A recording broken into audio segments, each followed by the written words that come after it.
I just wanted to mention something here which I'm certain most of you are aware, but nobody has really mentioned it explicitly, so I'm going to do it anyways. Who of you knows Old English maps? Not too many.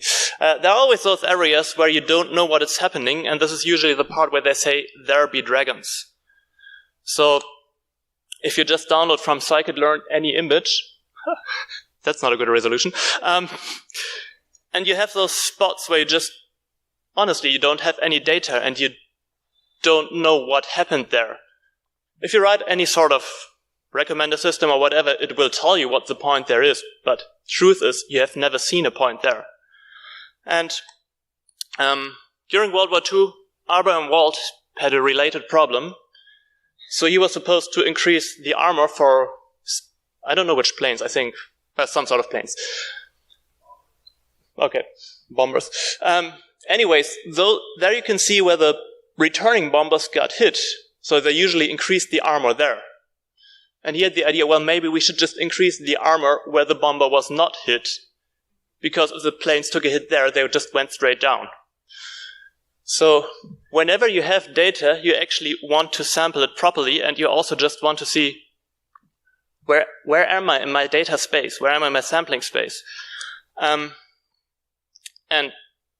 I guess you could do a whole conference on it, so I probably will not find a good solution in 5 minutes. But how to circumvent your dragons? You could, for the easiest part, just run if statements on all your inputs if you have an easy classifier. You could do high dimensional distance comparisons. You could do Gaussians, as we learned in one of the talks today.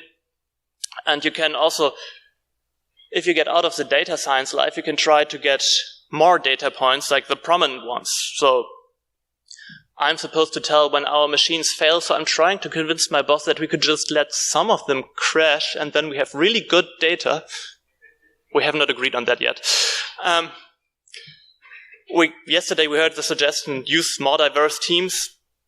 Or when we were debating the problem in the Amazon selector, which basically automatically checked the CVs and did a pre-selection for the hiring stuff, maybe you should just tell that every once in a while you just let one person slip through in random. And that again, of course, will create an ethical problem. And at this point, I'm quite happy that I work with machine data. But then you would have a person there where you would not know if they perform well or not, but it would certainly be a new point on your data map. And the last point I want to make, because, for example, if you build your classifier in cat and dog images and you show an elephant, and of course it will say either cat or dog. Having a background in computational neuroscience, who else here has computational neuroscience ever done? Yay!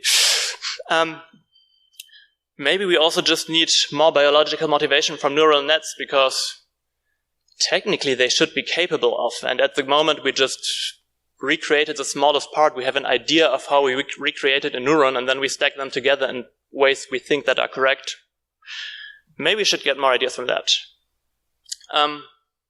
Final slide. I found this from Peter Warren, who found it from Andrew Karpathy, and I suppose it was a good idea. Amount lost of sleep over the data set and the algorithm, and basically having more data is always a good idea, if possible. Thank you.